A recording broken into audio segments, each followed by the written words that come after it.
Optimism Bias. Chapter 3 is Optimism a self-fulfilling prophecy? How the mind transforms predictions into reality.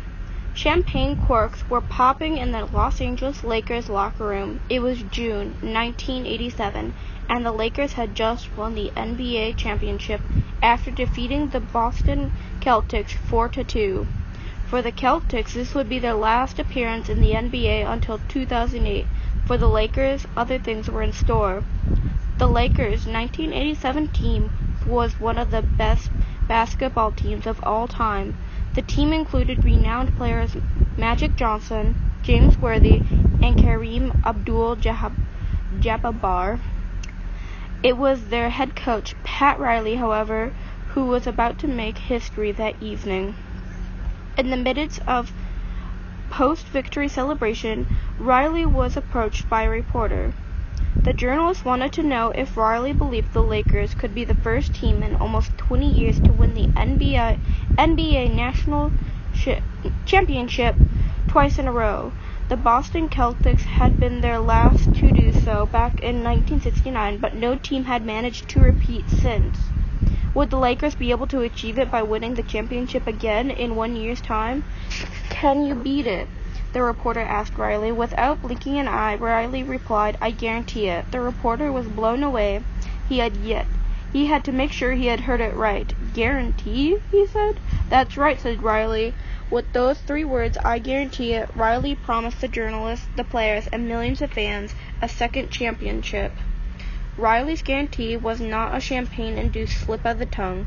During the team's victory parade in downtown LA, immediately after his initial promise, Riley once again guaranteed the crowds to a repeat championship.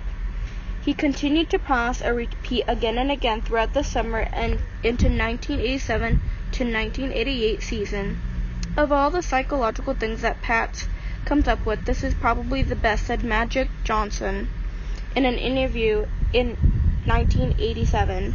The Lakers did well that season, and a year after Riley's guarantee, they found themselves yet again at the NBA Finals.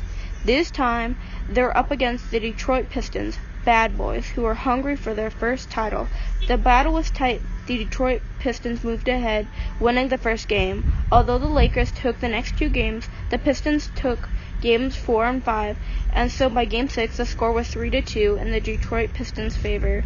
With 52 seconds remaining in Game 6, the Pistons were leading 102-101. The Lakers turned up the heat, forcing which Kareem Abdul-Jabbar got the ball. While Abdul-Jabbar was shooting, the Pistons' bull Lambier was whistled for a controversial foul. Abdul-Jabbar made two free throws successfully, winning the game and bringing the final back to an official tie. With 3 wins for each the Pistons and the Lakers, Game 7 would determine whether Riley's guarantee was to be fulfilled. The Pistons were ahead of halftime, but the Lakers turned their shortfall into a lead during the second half. With 6 seconds to go, they were ahead by a very small margin, 106 to 105. During those 6 seconds, they managed to score 1 more and won the last game 108 and 105, making good on Pat Riley's promise. Seconds after delivering the guaranteed victory, Riley was once again in front of the cameras. The fans were roaring. "Can you do it again?" the reporters asked. "Will it be three-peat?" Riley opened his mouth and answered the question, but before the words could be spoken, the 225-pound Abdul-Jabbar made one of his famous jumps. This time, however, he was not aiming for the basket. He was aiming for Riley's lips, which managed to cover his big hands in time to prevent Riley from making any more guarantees. Abdul-Jabbar would later explain the pressure to make good on Riley's promise was too much for him to take for yet another year. Riley never guaranteed a three-peat. The following season's final was a rematch of the previous year's championship and between the Los Angeles Lakers and Detroit Pistons. This time, however, the Pistons won the series in 4-game sweep, following which Kareem Abdul-Jabbar announced his retirement at age 42. Would the Lakers have won a 3rd consecutive championship if Riley had promised it? We will never know. Prophecy or cause.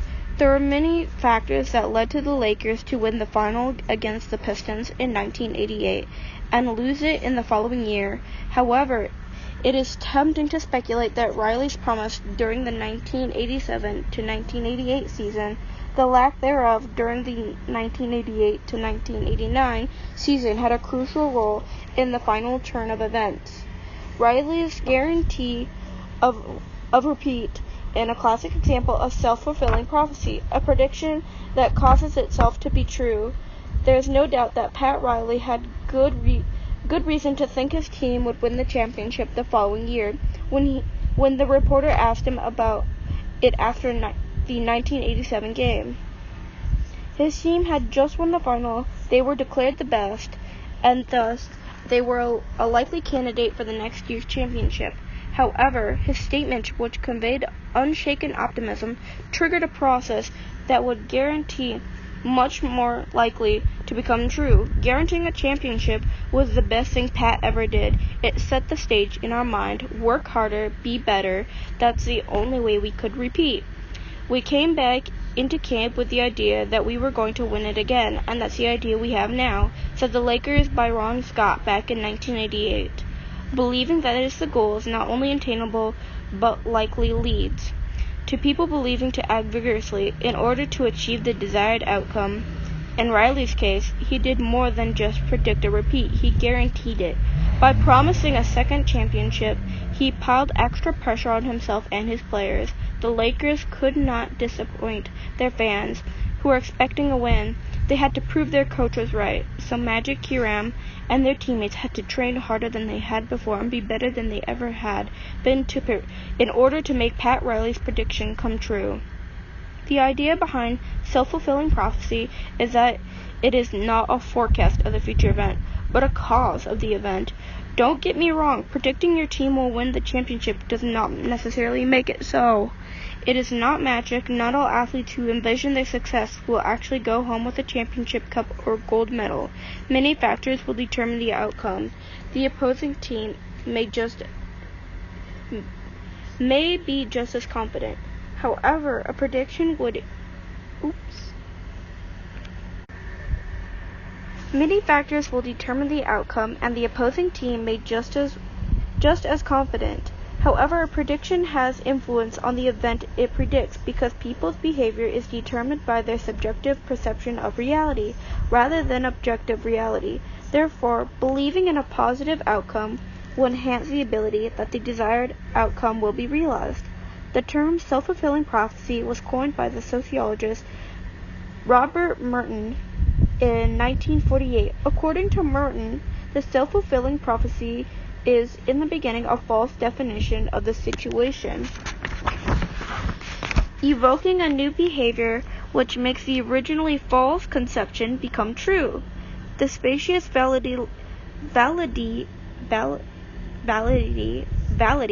of the self-fulfilling prophecy perpetuates a reign of error, for the prophet will cite an actual course of event as proof that he was right from the very beginning. Let's use Merton's terms to dissect Riley's self-fulfilling prophecy of the Lakers repeat. Riley's statement that the Lakers were certain to be champions the following year was false at the time it was made, as no event had been predetermined. Since the future is always uncertain, no one can know for sure what it holds. Thus, Riley's assertion was a false definition in the situation. However, by evoking a new behavior, rigorous training, and lack of compromise, the claim resulted in a repeat championship, making the originally false conception come true. After delivering his promise, Riley may have believed he was correct all along, since the prophet will cite the actual course of events as proof that he was right from the very beginning. It is, however, the prophecy itself that made the outcome highly probable. The self-fulfilling prophecy is extremely powerful phenomena. Expectations have been shown to affect everything from education, racial biases, and financial markets to health and well-being, and even premature death. A self-fulfilling prophecy also turned a German stallion into a math wizard.